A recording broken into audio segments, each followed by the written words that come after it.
קטונתי מכל החסדים ומכל האמת אשר עשית את עבדך. קטונתי מכל החסדים ומכל האמת אשר עשית את עבדך. קטונתי מכל החסדים ומכל האמת אשר עשית את עבדך. קטונתי מכל החסדים ומכל האמת אשר עשית את עבדך. במקלי עברתי את הירדן, אתה הייתי לשני מחנות. הצילני נא, הצילני נא, הצילני נא. במקלי עברתי את הירדן, אתה הייתי לשני מחנות. הצילני נא, הצילני נא, הצילני נא.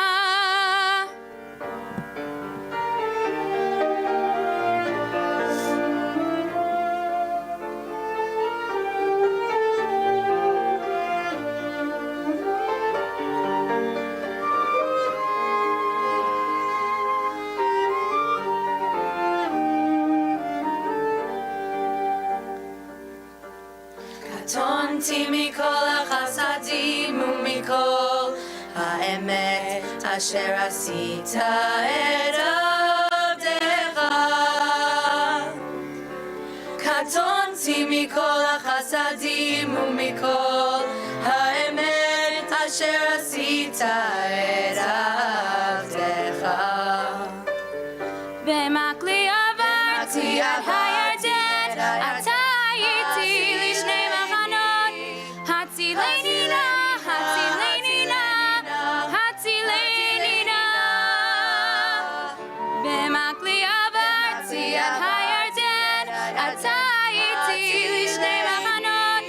הצילני נא, הצילני נא, הצילני נא.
Poland, just a few years before the war. I can remember back as early as 6 years old when the highlights of my week was Thursday, market day. My father owned a fabric store business and my mother helped him in the store. On Thursdays, the vendors would set up their market stands right outside our store. I was supposed to stay at home, but it was too exciting to stay away. Good job with the light. How about if you check under here? Yeah, would you like anything from the bottom? Right. Yeah, how about this one right here? Yeah.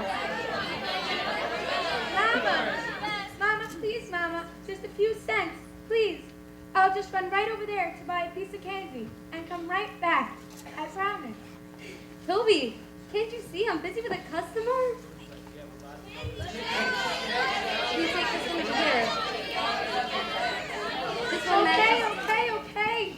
Now can I have some money? Toncha, you were supposed to be at home with Marisha. But it's boring at home with a nanny. I like to be around all these people, and I like the candy. I'll tell you what, Toby. I'm going to give you a very important job. So you think you can stand right up here on this stool and watch to make sure no one steals anything? It's very important. Yes. Life back then was good, really good, and I knew I was special. I was born with a very thin layer covering my face. When the doctor was able to take it off and help me to breathe, he told my parents I was a very lucky child. And so I always thought I would have luck on my side, and I did. But luck only got me so far once the Germans invaded my life. Where are we going? Just follow us and don't let go of my hand. Who are those people with the shiny boots? Keep your eyes and ears open and your mouths closed. Do not call attention to yourselves. You must wear an armband with a star. You no longer have any voice. You are no longer who you were. You are a nobody. You are no longer human. We will treat you as we want to treat you. I'm listening, but I'm so distracted by those boots. They are so shiny, and they are marching so straight with such rhythm. How could men in such shiny boots be so mean? Their speeches were very clear. There was no two ways about it. We were no longer human, and they gave us plenty of examples of how not human we were. From that day on, my parents forbade us to stay in front of to leave the building in the apartment. We had to stay in the apartment. I'm bored, Betty. What should we do now? I don't know.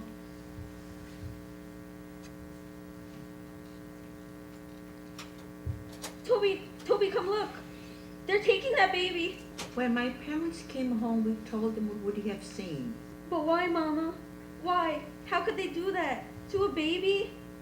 I can't answer that, Becca. I can't explain Let's it. not talk about this anymore. And no more looking out the window. From now on, these shades stay drawn. And lay low so no one sees you. No explanations from my parents, no discussions.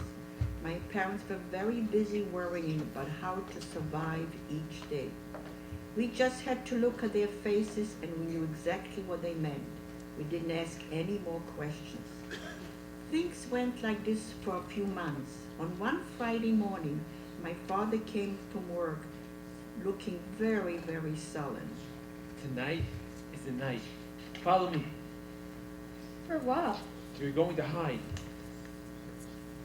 What are you doing? You see this hole? It looks very small, but it leads to the cellar. We're going to crawl through there. Every night while you were sleeping, I've separated the cellar with a brick wall that I've been working on. Go, now hurry, go.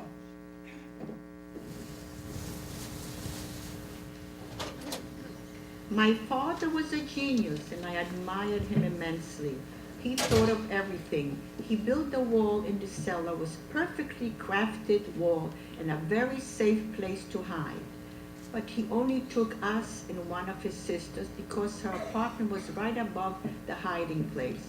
No one knew where we were, and it was right above the Aktia. That morning on Shabbat, the Germans came in and took everyone away. My aunts, grandparents, cousins, and we were left alone in the cellar.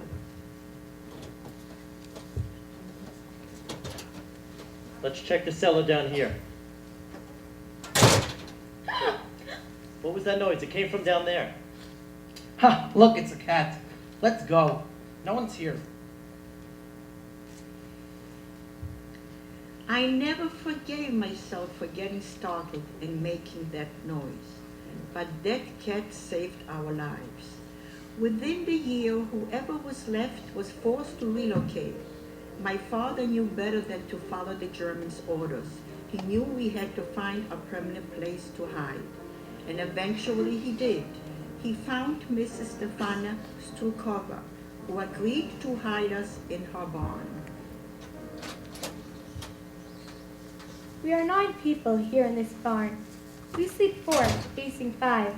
We keep each other warm and try to entertain each other by learning different skills. I've learned to knit and to daven and to say my aleph base. I am even learning mathematics. Soon, I'll be 9 years old, and my father wants me to keep learning new things every day.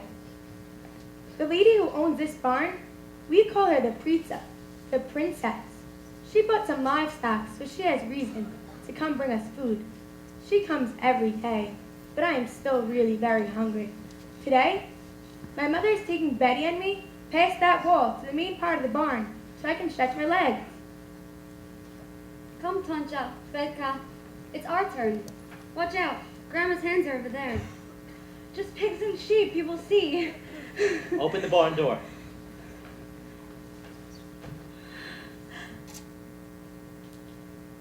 Okay, close it. Back to your house.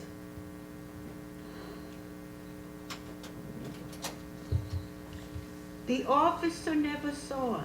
Years later, we realized why he missed us.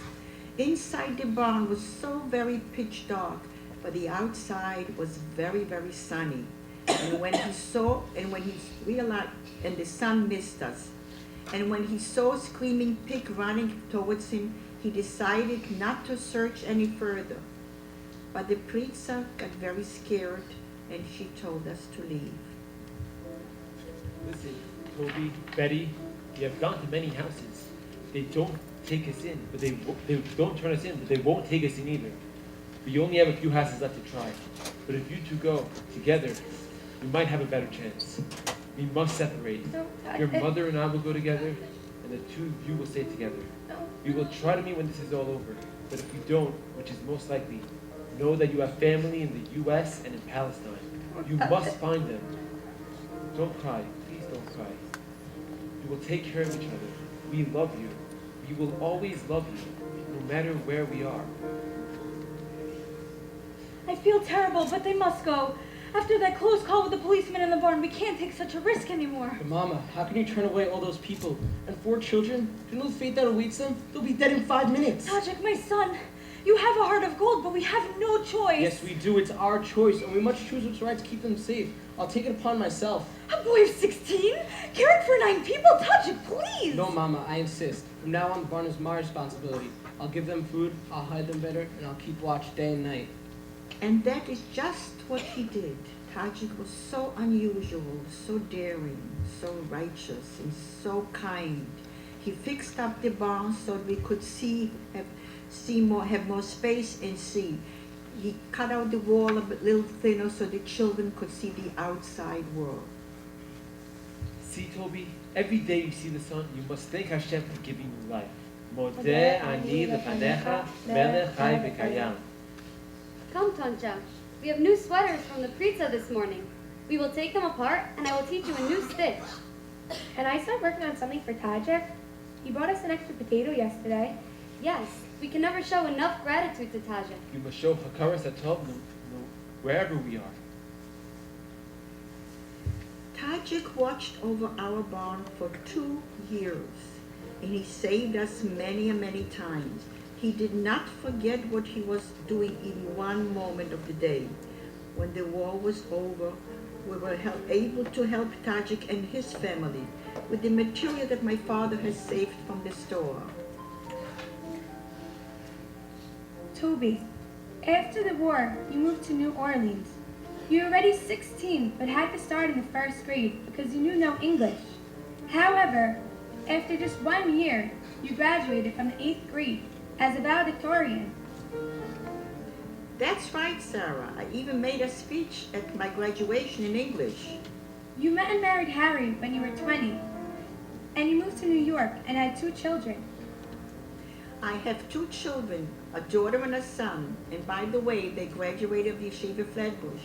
I have 3 wonderful grandchildren, and their education to Flatbush gave them a very, very good far future.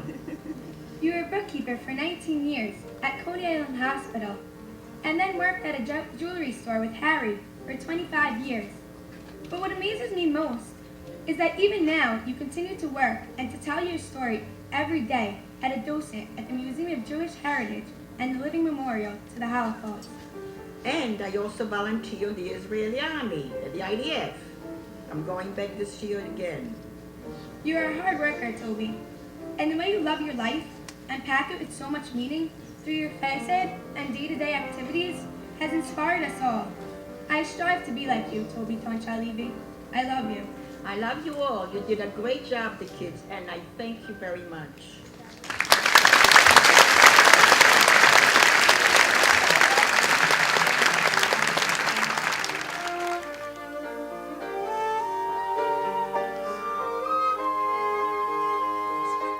I was born Herschel Abramovich, the first boy after two girls. We lived in a town called Novoselice. We had no phones, no radios, even a car we didn't see but every few months.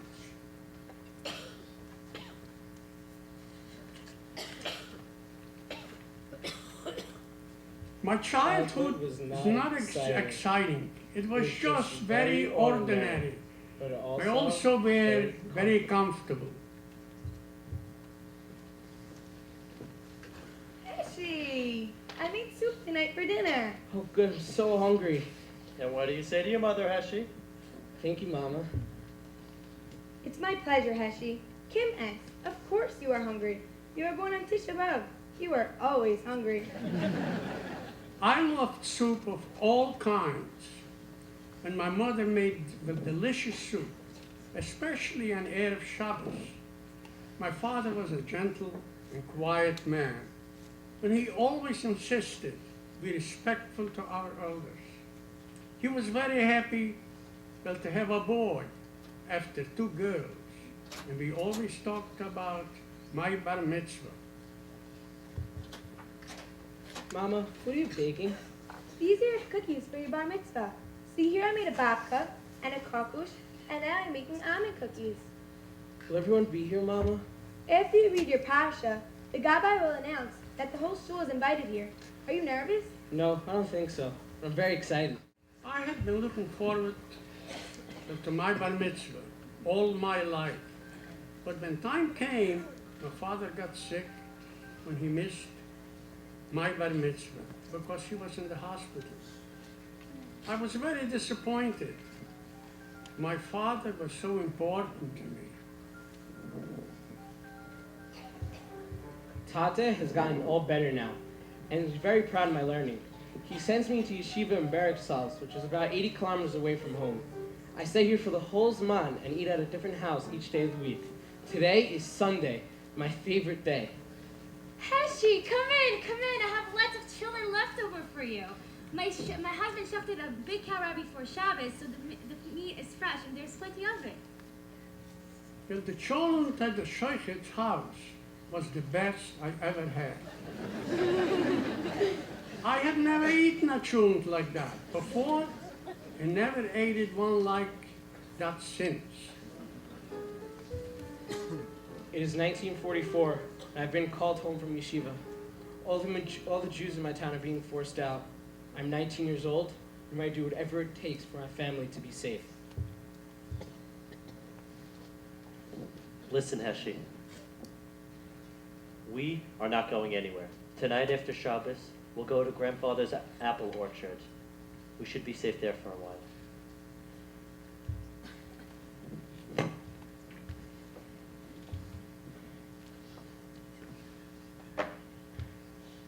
We are here in the orchard house. It is morning, and we're planning on being here for a while. Father, what was that? I heard a shot. I see 3 boys outside. I recognize them from school. That boy's Anthony.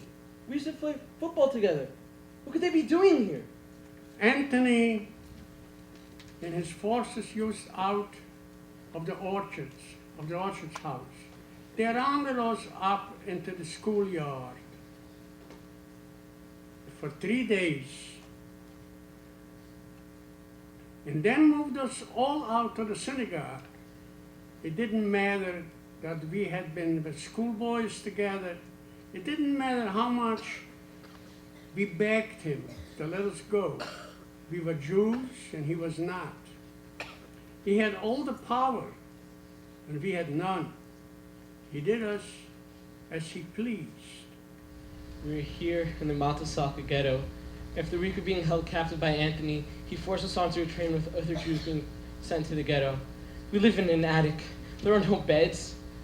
We just lay where we can find space. I see horrible things here in Maltasaka. People are being killed every day, even rabbis. The officers, they treat us like animals. I'm 19 years old, and I'm longing for the days of my ordinary childhood. Everyone has moved to the train station. Now! Move!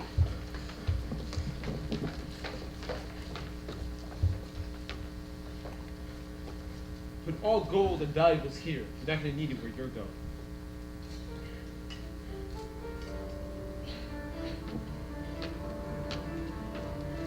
I can see out the window. We are passing barrack salts. I yearn for the days of my yeshiva.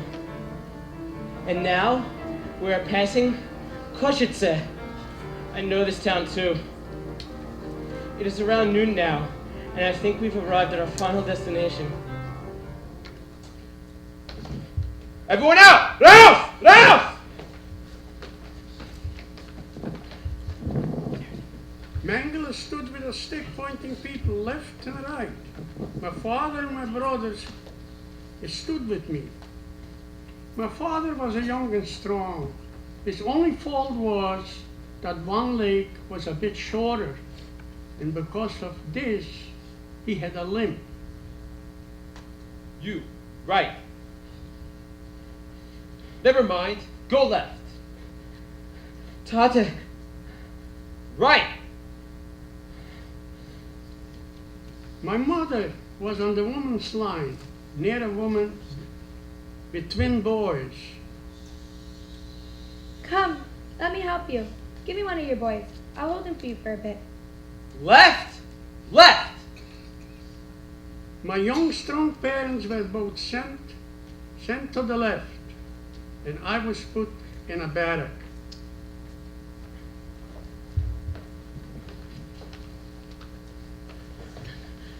Do you mind telling me? Dus. What kind of factory is that? You just came today? I came yesterday. Did your family come with you? Sure, my parents, grandparents, and siblings. You see that fire? Yeah? That's where they are. First I didn't understand, but I caught on pretty fast. Within a few weeks, I was sent on a train again. Ralph! Ralph! I'm in Plashow now and they're deciding where to put us. A trade? No, I don't have a trade. Wait, yes I do. Ich bin a shoemaker. So I became a shoemaker in a Ralph! Ralph! I'm in Mauthausen now. We're being forced to carry large stones of 86 steps. For no reason at all, we are forced to do this. And if they don't like the stones you lay at their feet, they send you straight to the crematorium. Ralph! Ralph! I'm in Milk now, and I have a job inside of a factory. My job is to use a jackhammer, but my strength is waning. It's enough to drill into the floor and walls, but not enough to drill into the ceiling. I don't know how much longer I can do this. Ralph! Ralph! I'm in Evansy, and I crossed the Danube and marched many kilometers to get here. There's hardly a difference now between the dead and the living. When we let the dead are lucky they can no longer feel. I took the shoes off a dead man today to wear for myself. What has become of me? Ralph! Ralph! But this time, it's not for me. The voices fade away, the tanks disappear, and the power shifts into chaotic lawlessness. For 2 days, everyone did whatever they wanted. People were killing each other all over. It was chaos. But then the Americans came, and finally, it was over. Hi. After the war, it was very hard to get back on your feet. But you found love and married Irene. A few years later, you had your first baby girl, Cindy. That's right, Daniel. When she was the most beautiful thing I have ever seen. Years later, Irene passed away. We found love again and married Faye and adopted her 2 daughters, Barbara and Carol. When you moved to America, you were able to pick up English pretty fast. It took over a decade to become successful in a career, but you finally established yourself as a cabinet maker. And don't forget getting my citizenship. It was then that I changed my name from Herman to Hard. Now, you have 3 grandchildren and even 6 great-grandchildren. You have built a beautiful life full of love and happiness, and it was my honor to share your story, Hi. Listen, it shouldn't have happened, but it did. It's a fact of life, but we have to move forward. Hitler wanted me dead.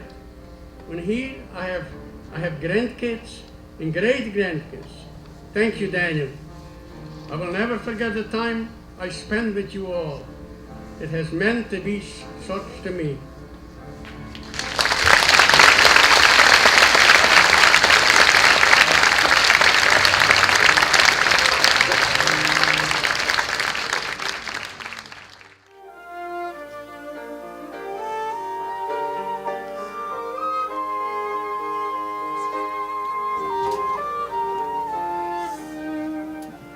I was born in the ghetto in Hungary, just 2 days after the war started. The war was part of my childhood. I thought it was a normal way of life. I never knew any different. I'm hungry on you, and I'm cold. Don't tell me you're getting sick again, Edith Kim. You are always getting sick. Move over, you're taking up all the space. But you got this fight yesterday, now it's my turn in front of the stove. Antonia, please. Let her sit in front of the fire. The last thing we need is for her to get pneumonia again. When is Apu coming home? My father had been arrested when he was out one night. He went out all the time. I told you, Apu was not coming home. Shouldn't have been out so late at night. Serves him right. The Nazi has taken my father to a camp. We never saw him again. My mother was pregnant at the time, and now she had to care for all 5 of us alone. Come, quiet. The Germans are all over our town. They're going into houses and taking people away. Come, Edith in. But why are we in the infirmary? We're not sick. Shh, Edith, if we are not sick, then we will all be dead. Now lie down and sit quietly. I wouldn't go in there if I were you. Those kids are quarantined. Smallpox. Yes, my mother saved us many times. She was very brave and very good at pretending.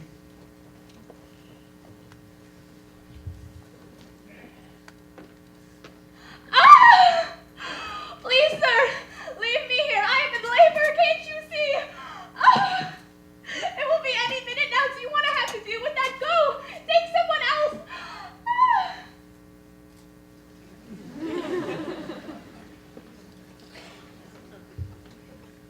She had good intention, but sometimes things didn't end as she thought they would. I remember when we were all screaming of hunger and she risked her life to break into a candy store to feed us, even though bombs were falling all around us. We got so sick from all this Turkish delight, and at that time we tried to get on the train after the war. Please, sir, we are trying to get home. I have 6 children, and I cannot possibly pay for all of us. Please, take pity on a widow with so many babies. That's impossible, man. You see, the train has just been painted, and the paint is still wet.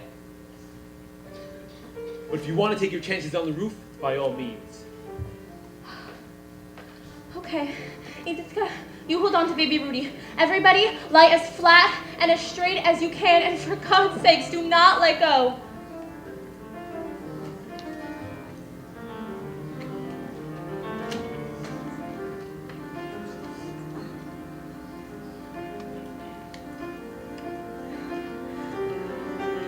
I am holding on for my life. This train ride seems like it will never end. I can hardly hold on myself, let alone keep hold of baby Rudy. I'm terrified someone will fall off. And then what will it matter if the rest of us make it or not?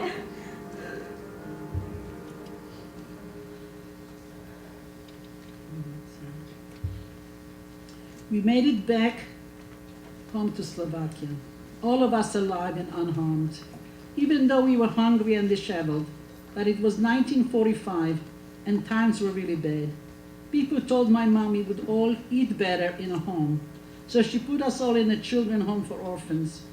I was 5 years old, and all I wanted to do is leave. Again, Iditka, you ran away again. What is wrong with you? That's a good place. At least there you eat. Please, Anu, please let me stay with you. I'd rather starve to be without you. I did not bring you all this way for you to die here of hunger with me. Back you go.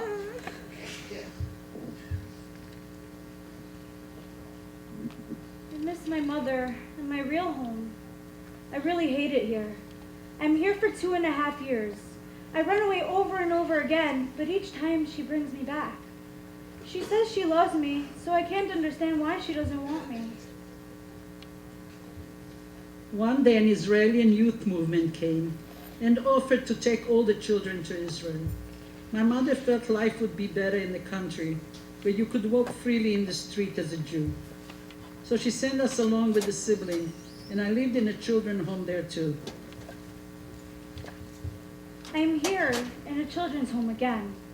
I'm in Israel, where my mother promised me life would be better because we could be Jewish and hold our heads up in the streets. But when I go in the streets, I need to cover my face so no one catches me. I wish I was invisible. She said she would take me back, but she never did, and she kept my brother. Go away, Adita. Can't you make your own friends? Just because I'm your sister does not mean I always have to be with you. Go away, Adita. Can you see I'm busy with the boys? Go play with your dolls or something. I'm 8 years old. I have a mother, and I have brothers and sisters. But they don't want me, so really, I have no one. Really, I'm alone. My mother had saved me so many times over. She was definitely full of courage. But really all I needed was a mother's love. From that loss, she could not save me. Adita, when you arrived on the first day of Witness Theater, you announced to the group that you are a negative person, and that no day is a good day, and that there is nothing that you like in this world. That's right, Joy. I learned from a young age that there's a lot of suffering in life. But despite your very difficult childhood and your very painful memories, you managed to pick up the pieces of your life and become a mother and wife to children of your own. I'm telling you, Eden, it was not easy. After all those years, it was very hard for me to love. But in Witness Theater, we learned that you are in fact capable of deep love, that you are loving and incredibly lovable. You enjoyed our Wednesday sessions so much that you never missed a single one. You danced, you acted, you sang, and you shared your stories. And you came to love the time you spent with us. We love you, Adita. We love you.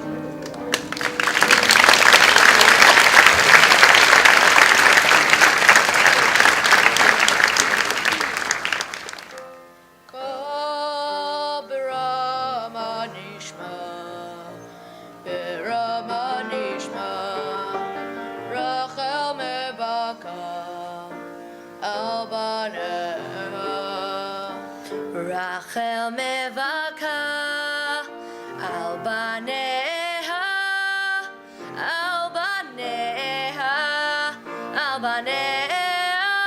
Rachel mevaka al baneha, Rachel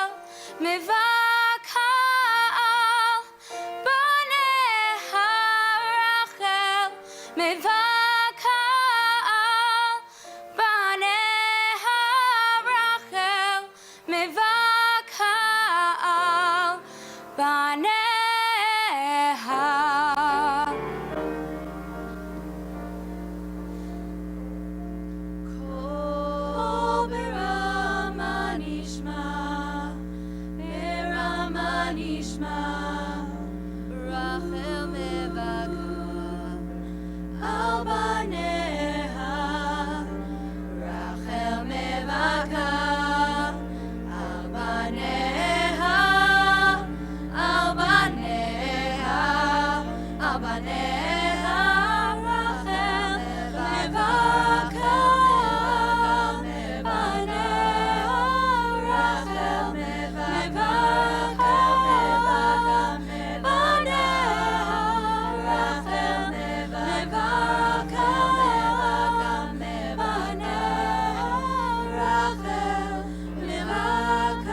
Edith and I were born in Vienna, Austria. When the Nazis came to power, Edith was 6 years old.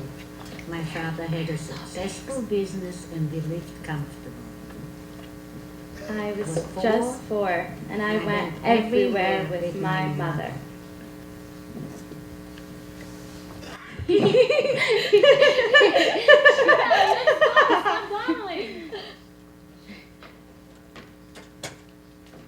Heil Hitler! Girls, shush. Never say that again. Do you hear me? Never again. But it's funny. Our name is Gitler. We sound just like Hitler. Dita, Hitler is a very bad man. We don't want to sound like Hitler. Come, Harry, we need to get home. My mother was afraid to walk with us in the streets in case we said something we shouldn't. So we watched things happening from our home. Things feel different here in our town. People are doing strange things.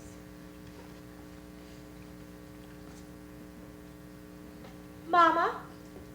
Mama, why are all those women from our shul washing the streets? I can't quite say, Dita. Can I go out and help them? No, Truda, it's too dangerous. These women don't want to be washing the streets. They're being forced to. Mother, look. Look at all those men from our shul. Why are they dancing in the streets? Why do they look so sad if they are dancing? Because, Edith, they're not choosing to dance in the streets. They're being forced to. My parents had always been respectable, independent people, but suddenly they were depending on the kindness of strangers. One wrong move and we would be in trouble. One night, our life in Vienna came to an end. Rose, they're looking for me. They don't want to give me my wages. I can't go back to work tomorrow because they'll be waiting for me there. And it's only a matter of time until they come here looking for me. And if I'm here, you and the girls aren't safe. I must get to Switzerland somehow. You are not going anywhere without us. You go, we go. Okay, but we have to hurry up. We'll go take the local train. But it will take so long. Trust me, Rose.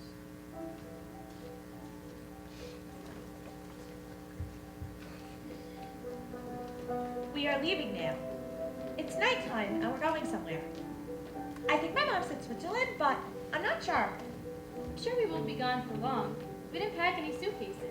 Just an extra pair of underwear.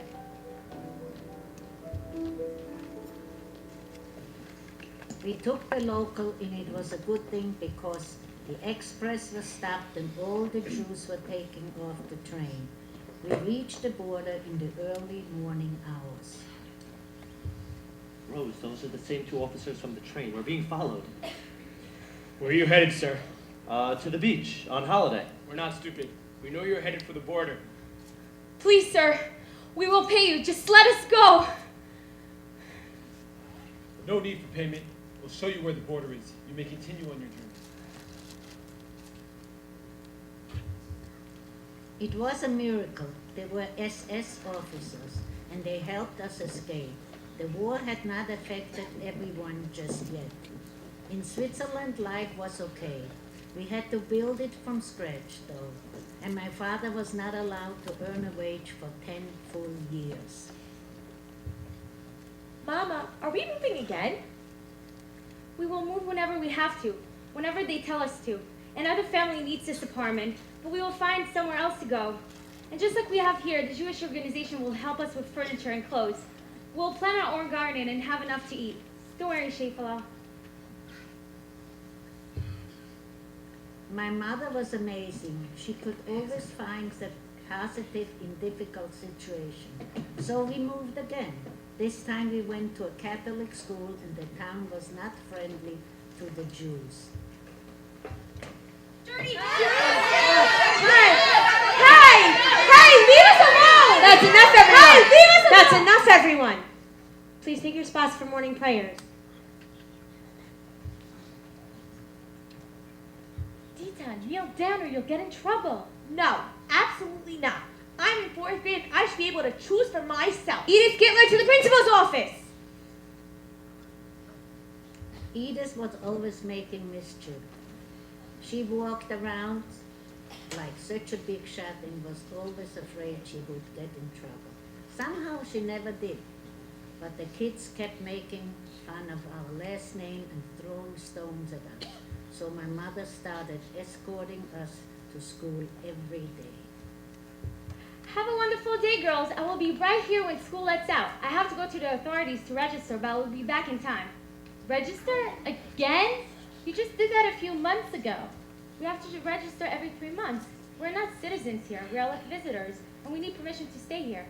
Well, if we have permission to stay, then in my opinion, Pop should start getting paid for working. After all, he is working for the government. It's out of our hands, Tita. Father has to work, but is not allowed to earn a wage. That's a part of the deal we made in order to stay here. Well, I think it's ridiculous. When I'm old enough, I'm going to get a job. Me too. Edith dropped out of high school when she was 16 and got a job in a print shop. I had a paper route and did some babysitting and other odd jobs. We were lucky. We were never hungry, never cold, but keeping kosher was tough. We had to travel by train to the nearest city with the live chicken to have it slaughtered properly so it would be kosher. Shh, keep quiet. Can't you hold that box any straighter? That poor chicken has enough to worry about once he gets off this train. Shouldn't have to get sick from the journey. I can't wait to have a good hot soup. It's been months since we ate chicken. Stop daydreaming and hold that box straight before that chicken makes enough noise to get us kicked off this train. Edith and I got stronger from our experiences. We learned to work for a comfortable existence. Life wasn't easy. We didn't have much, but we had enough. For that we were very lucky. Dear Edith, what an honor it has been to play your role. Even though you're not well enough to be with us tonight, we can feel your presence and your spirit on this stage. Despite years of constant relocation during the war, you managed to find a permanent home in America at age 18. You always believed in yourself and you had big dreams to work on Wall Street. You were always successful in whatever you did because your dedication was unshakable. Not only did you survive the war and rebuild your life, but you're also a cancer survivor. You're strong, you're dedicated, and you're a positive thinker. We were so sorry to hear about the loss of your husband Max earlier this month. You had been the ultimate caretaker, providing him with love and support for many years, even as his memories faded. We're sad that you're not able to be with us tonight, but we thank you for inspiring and empowering us to think positive. We express our deepest condolences for Max, and we wish you a heartfelt refuah shlema. Trudy, you were 17 when you came to America, and you had to live in an apartment in Manhattan with 30 other girls. Could you imagine, Nina? That was very hard. I remember it was so crowded. All the food and drinks had come out of cardboards. Thank God I was able to move to Williamsburg with my family. You had dreams of becoming a nurse, but when your father fell ill, you weren't able to attend nursing school. You had a job in a factory and then in a lace store on Fifth Avenue. You married Libo, who was also a survivor, and together in Crown Heights, you had 3 children, Shabsi, Rifki, and Avi. You and Libo have been married for over 40 years, and now you're the proud bubby of how many? Too many grandchildren and great-grandchildren to count. This, Nina, is my survival.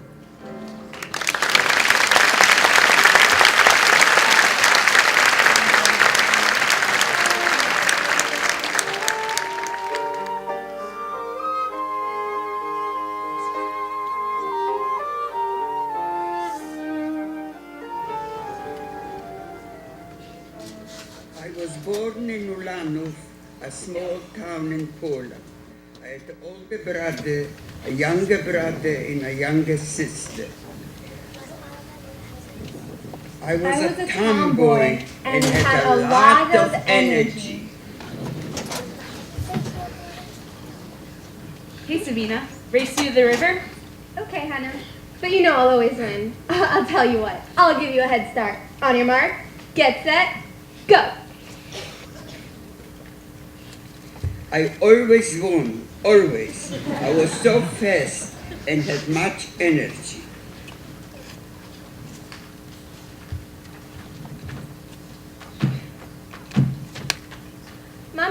looking for jobs for me so I can keep moving. Often she sends me to the needy to give them money and food. Sabina, Shainchu, take this to the Shaitkis. It's almost Shabbos, and I'm sure they love a challah and not chulent. And hurry back. Tata's bringing a lot of company tonight. And Shindel, no wandering. Me? Wander? Never. I had a lot of chutzpah.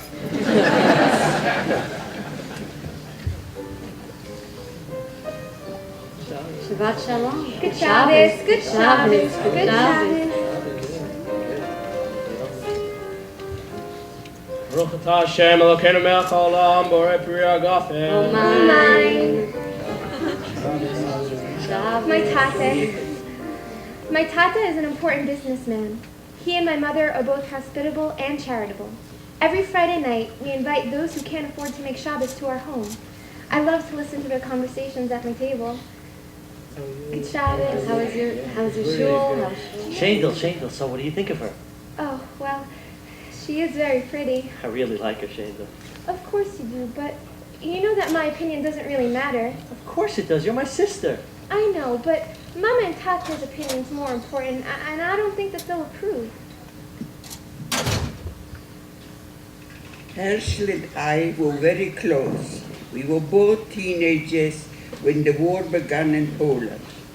We didn't really have any knowledge of what exactly was happening. It came as a shock to us. One day we woke up and found that our beautiful shul had been burned to the ground. Soon after, they started gathering the men and cutting off all their beards and killing all the Jews. One day they even took my brother to jail. Sabina, be strong. You always have been. I need you to see what's going on with your brother Herschel. He'll need you. He'll need food. He'll need someone to plead for his release. Take this money. Use it to use whatever you can to get him out of jail. And you'll need these papers to show whose release you're paying for. My father knew if there was anyone who could track the 30 miles, I could. I've been in this town for a few weeks, just waiting for the right moment to save my brother. Every day I climb the barbed wire and sneak to him bread. Be strong, Heshi. Tomorrow I'll go see the Ratajski. Thank you, Sabina. I love you. You're the strongest girl I've ever met. Be safe. I managed to bribe a Polish officer for my brother's release. Soon after, we took a ride home with a peasant whom my father once helped.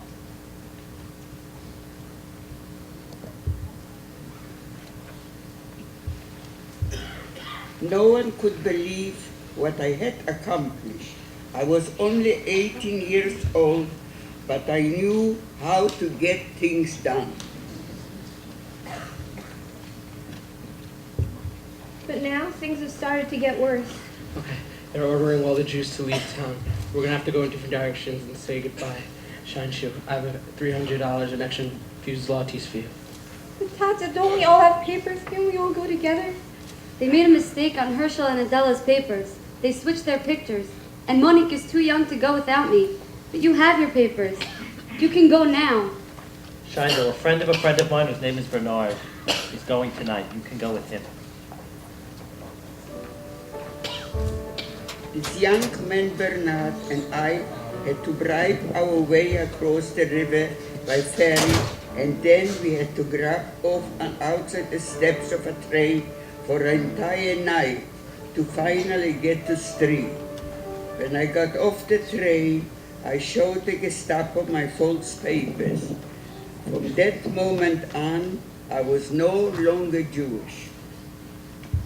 Why don't you come to church with us? It's been 6 months since you and your husband moved in, and you haven't been to our church yet. Well, you see, the old church I used to go to, it was much less fancy. I just don't have the proper clothes. Nonsense. You can wear whatever you have.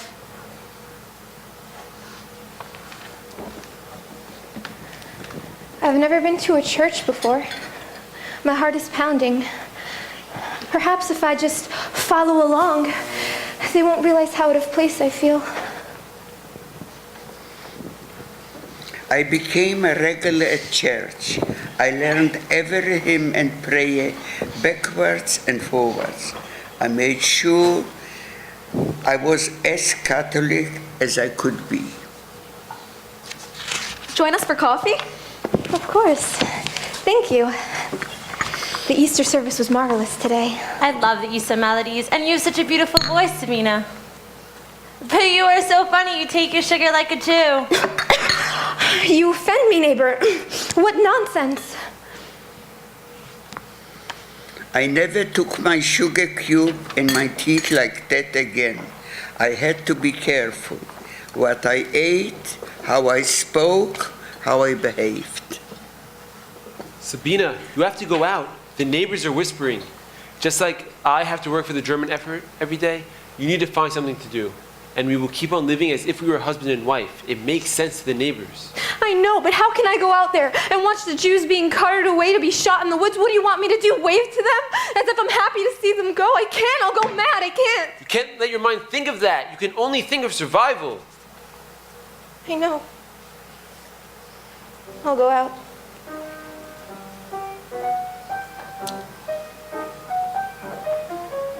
I'm here at the movie theater. I find it's the most comfortable place I can go. Here, all I have to do is sit and stare at a screen for 3 hours. I've seen the film Wiener Blut over and over and over again. In the meantime, outside the theater, open trucks of Jews were taking each day and returning empty until the Jewish ghetto was completely liquidated. Sabina, the war is coming to an end. The Russians are bombing everywhere. It's time for us to do our part. I've been asked to lead the partisans. They want to make this apartment their headquarters. Of course, it must be here. I'll do whatever I can. I'll cook for the men. Bernard and I were supposed to go to a town far from Stri to gather weapons. We were given 3 rifles. I cannot carry them back. They look too suspicious. Do you think you'll be able to carry them for a couple of miles? What's a few rifles for a few miles? You have always been so strong, Sabina. You are a lady and not a lady. Thank you, Bernard. I do what I can. I carried them through the villages all the way back home. Bernard followed behind me. No one could believe my strength, not even I could. The war is now over, and Bernard has been taken to the Russian army. I feel so alone. I feel as if I have lost my strength. I have no one to be with, so I had to go back home to Alana.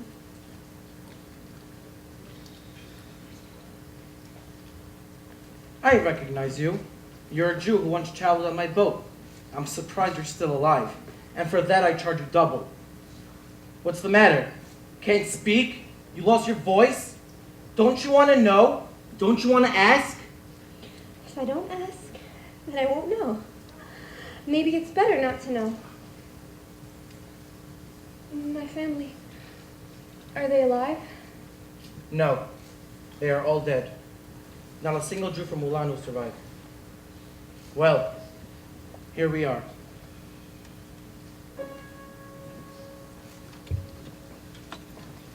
I sat on the edge of the river and cried like I had never cried before. In 1 second, I had lost everything. My entire family, my entire town. Sabina, you had lost everyone, and you could not imagine how you would ever recover. But the bright, hopeful, brilliant spirit was still very much inside of you, and it pushed you to go on. You married Bernard, and although your relationship did not begin the way that most do, you and Bernard built a home full of spirit. You had a son and a daughter, and you were an amazing mother. That's right, Alisa.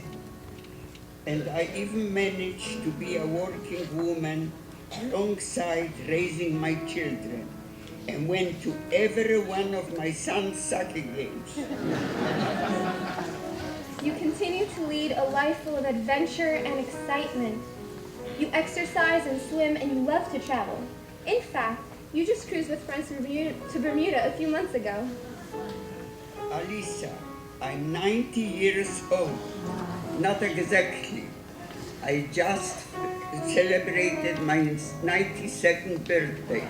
But please don't tell it. But please don't tell anybody. And not only did I survive, but I'm also full of life.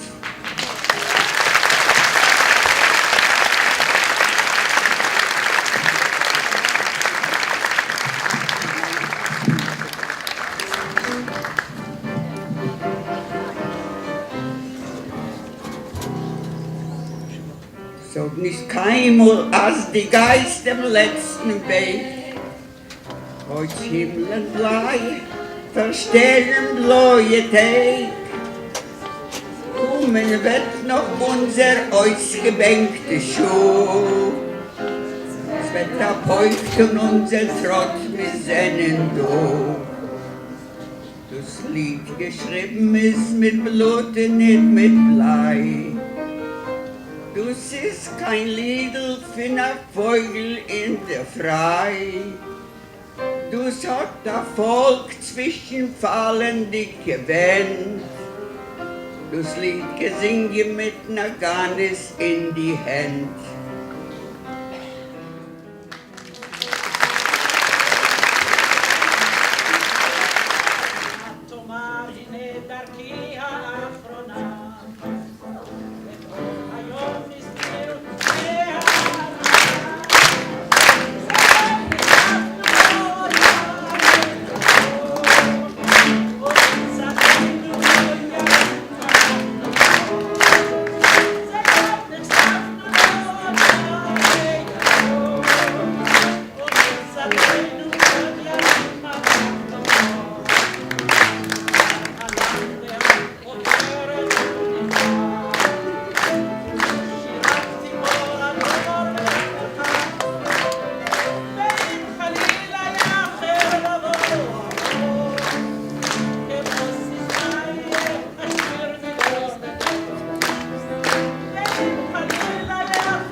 I was born in Poland to a Hasidic family. My mother was a true Yiddish mama and most fantastic baker you would ever meet. She was an Eishes Chayil and a Balas Chesed who helped brides who could not afford the dowry. I have many fond memories of my parents before the war, but my favorite time of the year was definitely Pesach. Mama, can I please try on my new clothes now? Can I at least try on my new shoes? Zalman, you know you need to wait until the Seder night to wear all your new things. Oh, all right. Oh, and Zalman, while you're here, I'd like you to take that filling and restuff your mattress. But Zalman, but nothing, Zalman. You know we restuff our mattresses every year before Pesach, and your brothers and sisters have already done theirs. Oh, and Zalman, remember, after tonight, there will be no more chametz allowed in this apartment. It is exactly 1 week until Erev Pesach, and after I finish cleaning here in the kitchen, the whole house will be Pesach. All meals will be served in the communal hall downstairs. Please don't forget. My mother was very serious about her Pesach cleaning. And when the Seder night finally arrived, the house sparkled. We ate in a beautiful Pesach dishes and drank from crystal glasses. We celebrated many glorious Pesach right up till my bar mitzvah. But soon after that, the Germans invaded Poland and life changed within just 3 days. Mama, what was that noise? It sounds like gunshots. Listen to me, Zalman. They're saying that a Jew killed a German. They're searching for who did it. They're ordering all men and boys out into the streets. You will put this iodine onto your arm and pretend as if you have a broken arm. Do you hear me? That's the plan. Now get into bed. All Jewish men, out on the street! Sir, the only one here is my son, and he has a broken arm. There's no way he could possibly be guilty of any crime.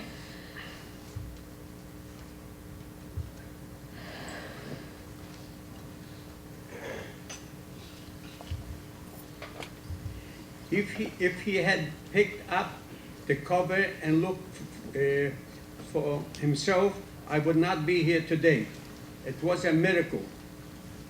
After that, life begins to deteriorate, and quickly, we had to wear yellow stars, and the Nazis confiscated our business, and all our food was rationed.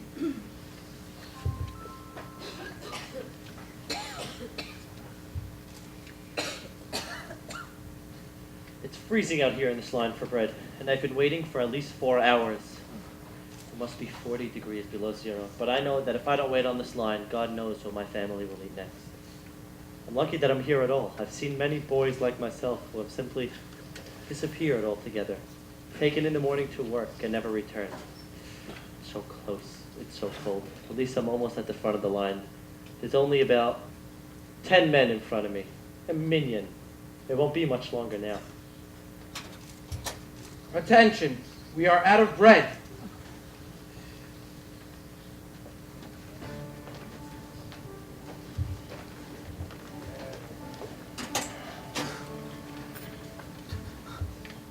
Many months have passed and life in our ghetto hasn't gotten any better.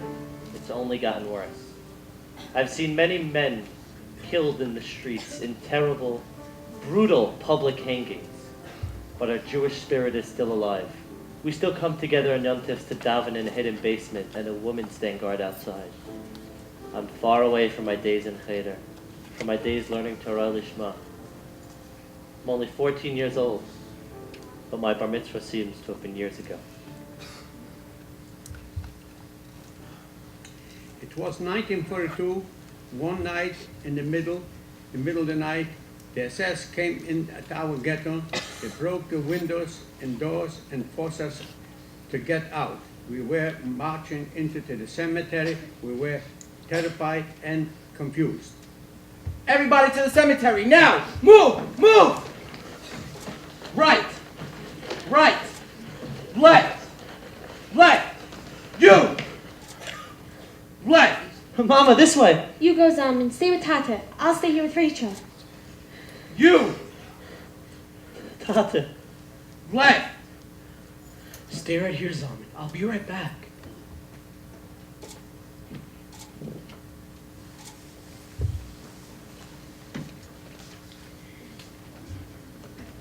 He never came back. I lost my entire family that day at the cemetery. I never got to say goodbye.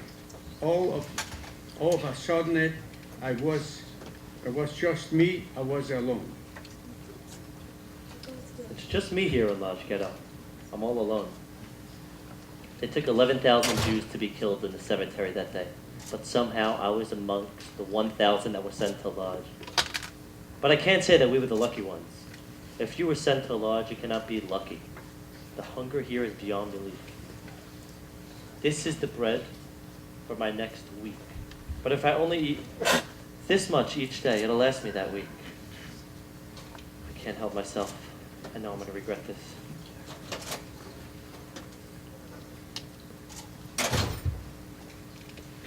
Those days in Lodge are burned into my mind like they happened yesterday. I can still see the potato pills that the doctor prescribed for my hunger pains. And the suitcase where I hide my bread and so no one would steal from me. And the impossible choice we had to make. Today is Pesach, and today when I went to go get my rations, they had matzah. But there was a choice.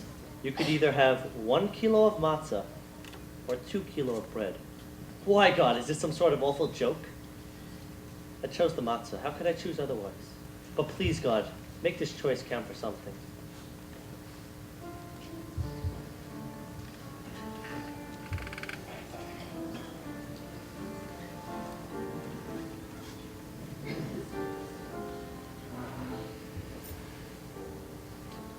Many months have passed, and life has only gotten worse. Today is Yom Kippur, and those devils stand tall in the kitchen and offer us cholent. Cholent! Uncle Zivel, I feel as if I refuse the offer for the sake of the fast, I'm going to die. What is this, Salman? You? Eating cholent on Yom Kippur? You are a shagitz! Baruch atah Ado. God, why are you doing this to us? Not too long ago, I've been learning Torah Lishma with thousands of other devoted Talmidim. Why are you doing this to us? One day later, the Gestapo told us we were going on vacation to Leipzig for good work we had done for the Germans. Instead, he tricked us and all the Jews who were left there, rounded up in the box and shipped to Auschwitz. I was able to go through the selection process as a single person. I wouldn't have to lose anyone again because I had nobody left. I'm not human anymore. I'm a number. The number that is tattooed on my arm. My hands are blistered and burning from the bricks we have to carry. I'm so hungry and so tired. But I know better than to volunteer elsewhere. I know better than to volunteer when Dr. Mengele asks every morning who's tired and wants to go on a vacation. I'll stay right where I am. I'll fade into the crowd, and I will not call attention to myself. After a few weeks, I knew that I had to get out of there. 500 men were choosing to go to Gleiwitz Fall. Another terrible camp, but I couldn't stay in Auschwitz. I pushed my way into the crowd, and it was a miracle that I wasn't noticed. I was sent to Gleiwitz with them to work till my body wanted to give up. Now you listen to me. God may not be listening to me, but you are my stomach, and I command you to listen to me. Stop growling. Stop complaining. I'm doing the best I can. You will not get food for the next 12 hours. The Russians are coming. Start marching. Now! Move! Move! I'm so sick and I'm so tired, but we are being forced to march. By some divine intervention, I'm able to lay down on the wagon during the march, and my life is saved yet again. We are marching for many days. We stop in Blechhammer so the Nazis can rest. In the morning, we see the boxcars waiting for us. But I hide in the barracks and in the snow instead. I'm hiding here for many days. Shema Yisrael, Hashem Elokeinu, Hashem Echad. I hear gunshots everywhere. Shema Yisrael, Hashem Elokeinu, Hashem Echad. This doesn't end soon. I will freeze to death here in the snow. Shema Yisrael, Hashem Elokeinu, Hashem Echad.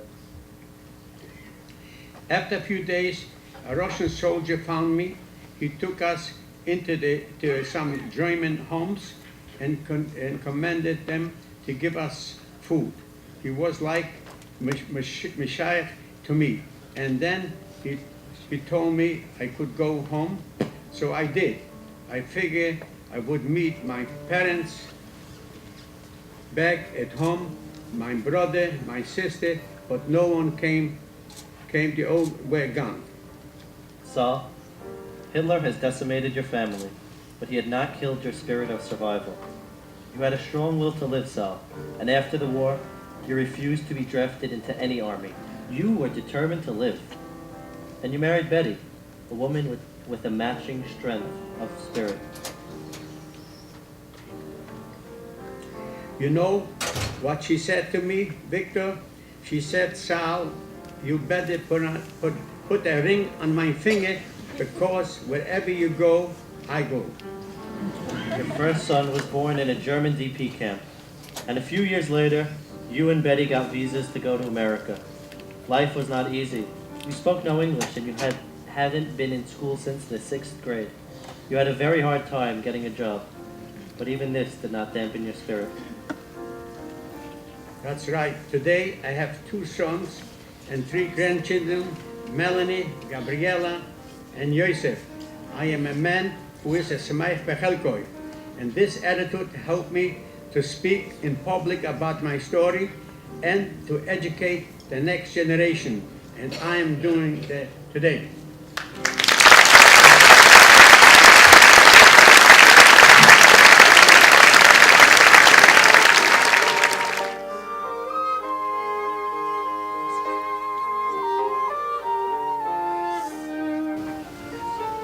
I was born in Lwów, Poland, the baby of 5 siblings.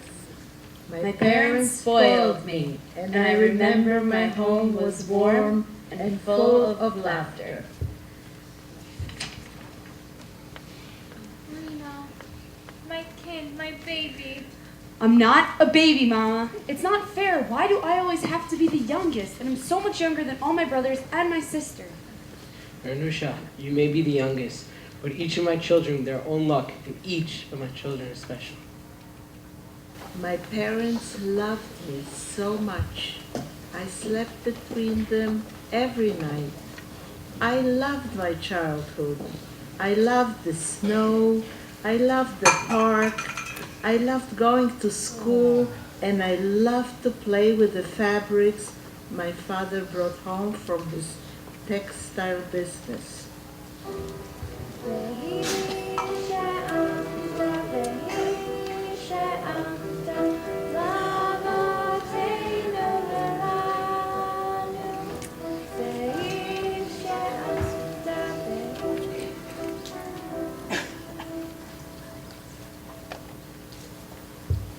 The Seder was my most favorite childhood memory. I was loved and I was safe. But then the whispering began and the fear started to creep around our corners. The Germans' presence in our town chilled our blood to ice. What's going on? What are you doing? This is no time for laundry. I'm scared. Are those soldiers coming here? Look, Renusha, I'm just gonna do some laundry. And when the Germans come, I'm just gonna have to explain to them how much laundry I have to do. They're cultured people. They'll understand what it means to have to provide for 5 children. So there's no reason to worry and no reason to be afraid. You'll be right next to me the entire time. Gross! Let's go! Wait, please don't take my mother and sister. Take this bread. Take my watch. Take this alcohol, please. Get out of my way, let's go! Mama, quick, take this bread. Renusha, go get your jacket just in case. From there, we were taken to prison and then spent 5 days in Yanovska transition camp. All we had to eat was that loaf of bread from Heshu. We were tired and disheveled. It was a continuous nightmare, but I didn't cry. I was with my mother, and she comforted me.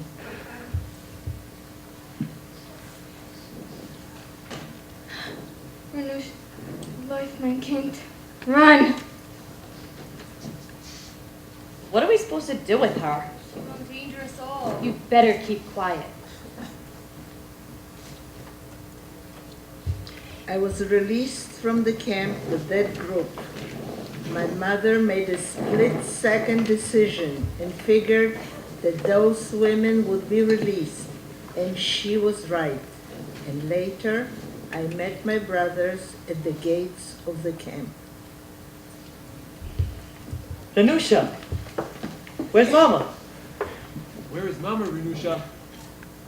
I don't know. I don't know. We went home. The laundry basin was still full. I never saw my mother again. I was not even 10 at the time. I don't even have a single picture of Mother. It's like my picture frame is always empty. Tato, when is Mama coming home?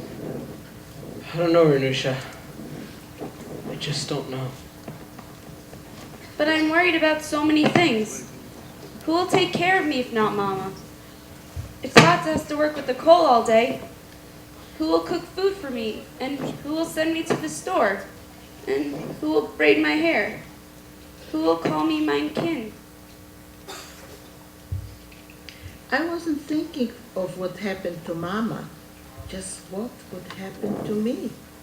It was then when I started to cry finally, and I cried for a long, long time. Many months have passed in this apartment in the ghetto. I've learned to cook for my family, but we are so many families here, and we each only get one burner. Mine's the one closest to the fire, so I burn every meal I make.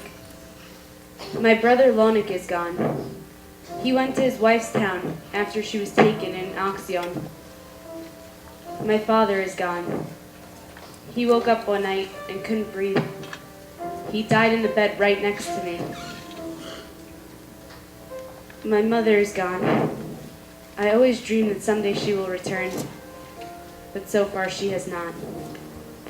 Only my brothers, Heshu, Mishko, my sister Donna, and I are left. Renusha, Donna, I can't stay here. I need to do something. I have to take my destiny into my own hands. No, Mishko, it's too dangerous. I'll be careful. I promise. I have registered to become part of the Volksdeutsch. I have false papers and they believe I'm a Pole. They're sending me to the Ukraine to work behind German lines. But Mishko, we can't lose you two. Heshi will take care of you. And I'll be back. You'll see. I'm going to leave for a train at 11. If all goes as planned, I'll be by the window waving my hands like this.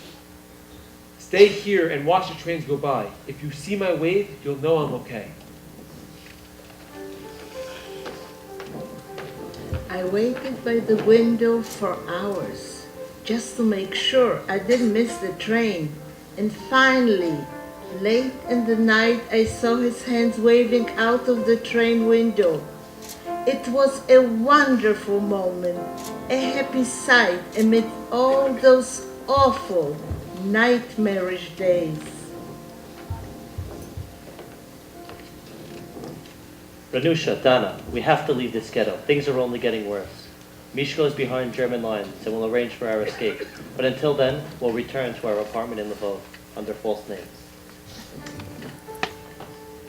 We are walking in the night.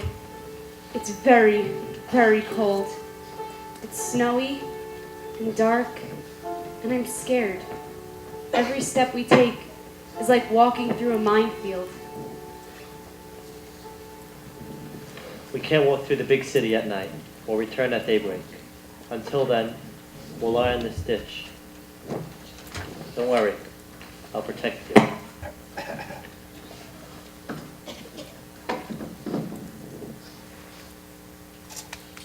We continued at dawn and made it into Lvov, where my brother arranged for Dana and me to live in our all-apartment building in the super basement apartment. This building used to be where I felt loved, where I felt warm and safe. We went to the shtivo, just upstairs from our apartment. But now, I cower in fear as I look around the walls that are papered with the Torah scrolls from our shtivo. Mrs. Gruchkova says the parchment's good insulation, but I've never felt colder in my life. Donna's 20, and she's sick with typhus. I sleep next to her every night. Shh, Donna, it'll be okay. I'm just 10 years old, but I feel like an old woman.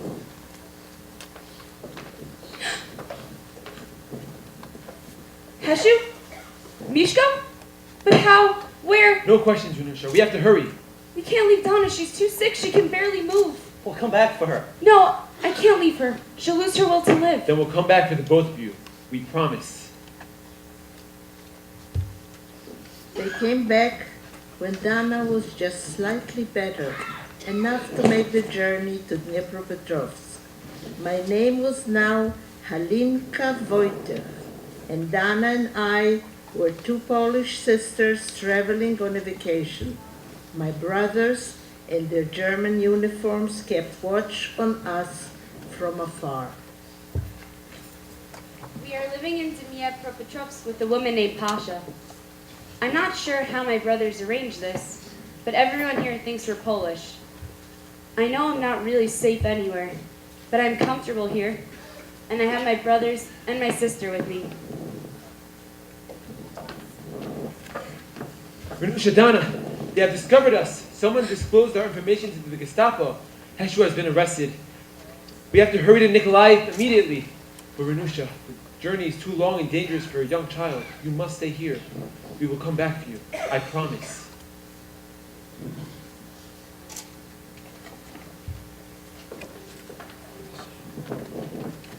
I am alone once again. It seems as if I cannot hold on to the people I love. They slip through my fingers, like water. For 2 months I lived in Dnipropetrovsk without my family. I'm afraid Heshu is dead. I cry all the time. I don't think I'll ever be happy again.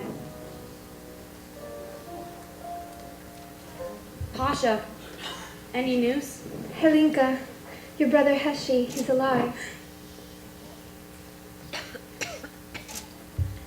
He was so skinny, and his head was shaved. He had just barely escaped death to get out of jail. But to see him, it was the happiest day of my life. Mishko came back to bring Heshu to Romania. They put their German uniforms back on and made a dangerous journey. But once they were safe and settled, they had to come back for me. I am on a train now with my brothers. I'm afraid that if I fall asleep, I'll wake up, and this will all have been a dream. I'm afraid, but I am an optimist. Listen, Renusha, listen to the wheels of the train. You can hear them saying, "It will be okay, it will be okay, it will be okay." I know, Mishko. I know it. It is January 1945. After a very long journey, we arrived to Israel. The sky is blue and cloudless. The sun is so bright you can hardly keep your eyes open. I feel free. I feel a sense of wonder. I think that this is what paradise looks and feels like. I want to be in this place forever. I am not afraid anymore. I am home. Rena, you are finally free to live as a Jew, and you learned Hebrew in just 3 months. You lived first on a kibbutz and developed your passion for medicine working in the infirmary. When you were just 18, you started nursing school, and you earned your degree and even became an instructor. You know, Razy, living and working in Israel helped me to feel redeemed from World War II. But you didn't stay in Israel. You wanted to. But after you got married, you came to America. And being the optimist that you are, you found the good in this country. You had 2 children, and you worked as a nurse for 35 years. Today you have 8 grandchildren, and you continue to inspire in your work as a gallery educator at the Museum of Jewish Heritage and the Living Memorial to the Holocaust. Rosie, I think you're amazing. I didn't suffer as much as so many others, but what I learned in this group is that I have a story too, and it deserves to be heard. For that, I will be forever grateful.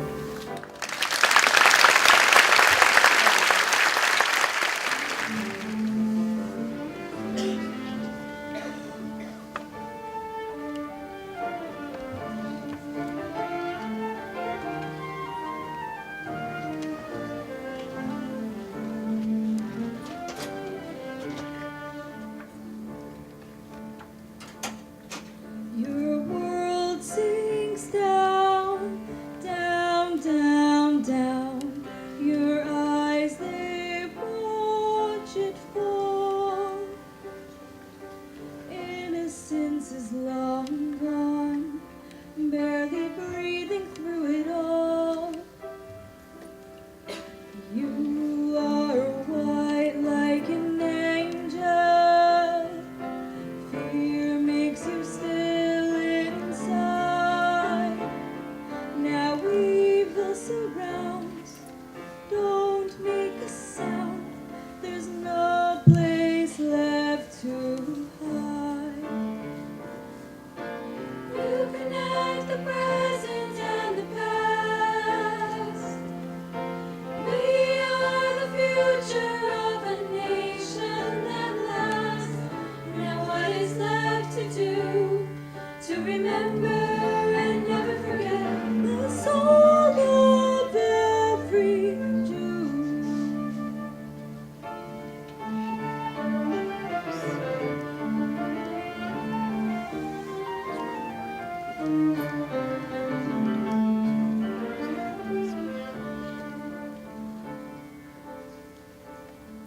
You overcame the darkest night. You fought back with hope.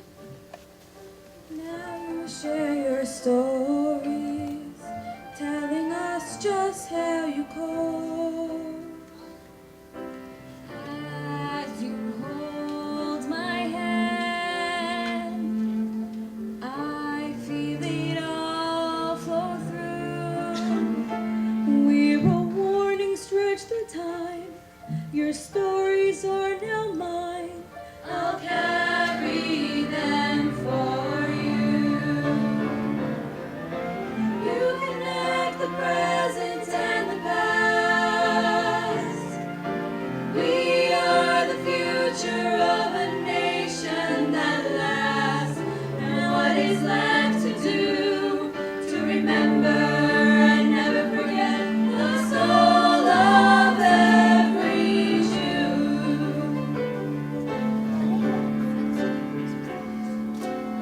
Ubanu mimcha chorbot olam. Stay dor vador tekomen. Vekara lecha goder peret meshover. Netivot lashavet. Ubanu mimcha chorbot olam. Stay dor vador tekomen. Vekara lecha goder peret meshover. Netivot lashavet. Netivot lashavet.